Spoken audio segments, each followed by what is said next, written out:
you should pursue within whatever Allah gave you the next life. That's a loaded term. Run after the next life within whatever Allah gave you. Now what in the world does that mean? What it means a few things. The first thing it means is Allah has made some things clearly halal for you. He's made some things halal for you.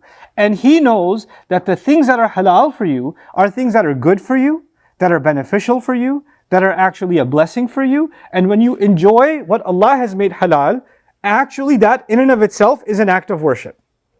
In and of itself, enjoying the permissible and thanking Allah for the permissible is an act of worship. So when somebody gets a job, and it's a good job, it's a permissible job, then even when they're at their job, they're doing worship.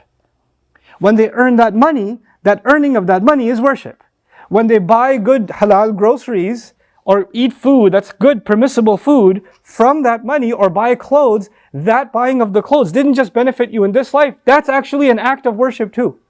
That's an act, because you're within what Allah gave you, and every time you're doing that, you're not just benefiting yourself in this life, you're actually building your next life too. Because you're staying within the boundary of halal. When you do that, every act you do, that will give you happiness in this life too, but it will at the same time be building your akhirah account also.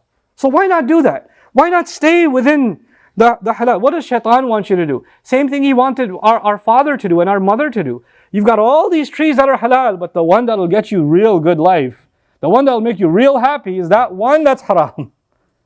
You've got 1 billion trees, but that one is going to look juicier than all the rest. And what's the devil going to come to you and me and do? All the halal is available in front of you, it's open in front of you, it's easy in front of you, but he's going to make the haram enticing. He's going to make that look better. If you really want to be happy, go after that. And the advice given to him is, look, you have money, you have opportunity, within what Allah has given you, you should look for the next, something that will benefit you in this life and in the next life.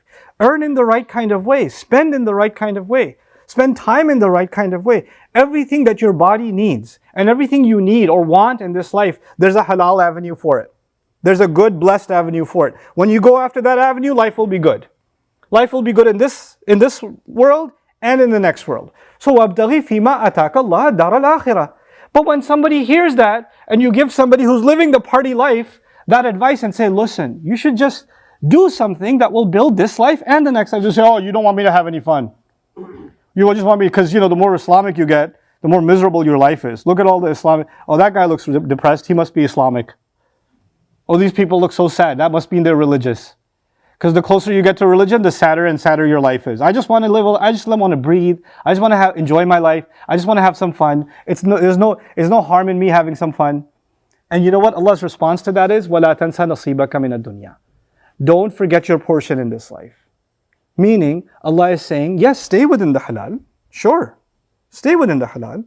But that doesn't mean you're going to have a bad life. That doesn't mean you're going to miss out on anything. There are some things Allah wants you to actually enjoy in this world. I've repeated this in many khutbahs before. I'll remind you as part of this discussion. Allah created this earth and He put trees on it, but He put trees in Jannah too, right? He put rivers here, He put rivers in Jannah too. He put fruits here, He put fruits in Jannah too. He put spouses here, He put spouses in Jannah too. He put meat of birds here, He put meat of birds in Jannah too. He put drinks here, He put drinks there too. He put mansions here, He put mansions there too. Everything He describes in Jannah, that's so beautiful. Palm trees, rivers, gardens, lakes, beautiful companies, servants. All that stuff is here, isn't it? And when you think of it, you're like, well, you realize Allah made this world a preview of heaven. It's not even close to what heaven's going to look like, but at least it gives you some idea. At least it gives you some idea. Because if we never knew what a river is, or what a tree is, and what drinks are, and Allah said, I'll give you drinks in heaven, we'd be like, well, what's that? Why should I be interested? What are palm trees and waterfalls? Why should I even be interested in something like that? And today what happens? When there's a waterfall somewhere, a beautiful waterfall, and anybody's building a house or a mansion on top of a hill that overlooks the waterfall, that's some of the most expensive real estate in the world. Why? Because what Allah put in Jannah, people see that as Jannah here too. Man, I wish I had a house like that. You see? So Allah made this world to actually give you a preview of heaven. So what He made halal on this earth, وَالَّذِي خَلَقَ لَكُمْ مَا فِي الْأَرْضِ جَمِيعًا. He put it for you to enjoy. And he says, قَلِيلًا مَا تَشْكُرُونَ in Surah Al-A'raf. He says, how little you're grateful. But you know what we do, what the devil comes and tells us is, well, if you stay within the halal, you're going to miss out. There's some stuff you deserve. You wanna be happy. Here's some things that are going to make you happy outside of that. Outside of that. And that's what He wants. And Allah wants us to stay within that and find our happiness, because Allah is never going to make us miss out on what He wants us to be created for. How can we be grateful if we're miserable? You're grateful when you enjoy a blessing. So Allah made the halal actually a means of enjoyment in this life and in the next life. Here's the other piece of this puzzle. When Allah gives us, He doesn't just describe halal as halal, which is permissible. He describes it as tayyib, كُلُوا مِمَّا فِي الْأَرْضِ حَلَالًا طَيِّبًا وَلَا تَتَّبِعُوا خُطُوَاتِ الشَّيْطَانِ. Halal is described as good and pure also. Good and pure means it's good for you and it keeps you away from becoming impure.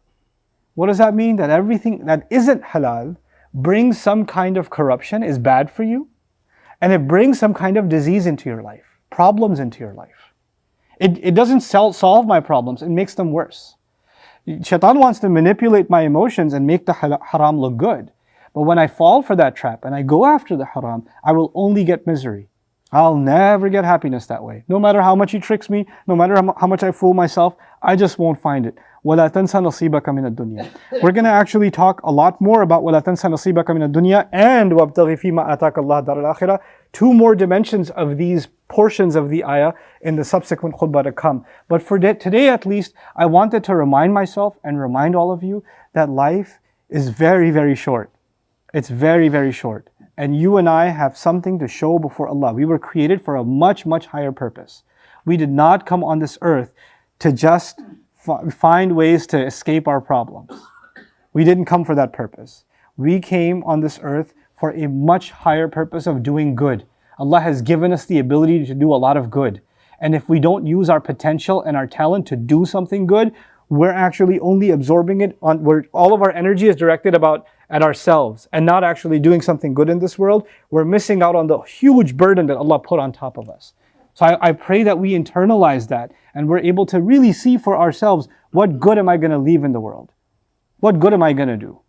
And how much of my thoughts are just about myself and what I want and what I need, and how much of my time, energy, and pursuits are actually about, one, staying within the halal, and two, actually doing something for others, actually spreading some kind of good, doing something of benefit. And I pray all of us become people of benefit. You don't have to benefit millions.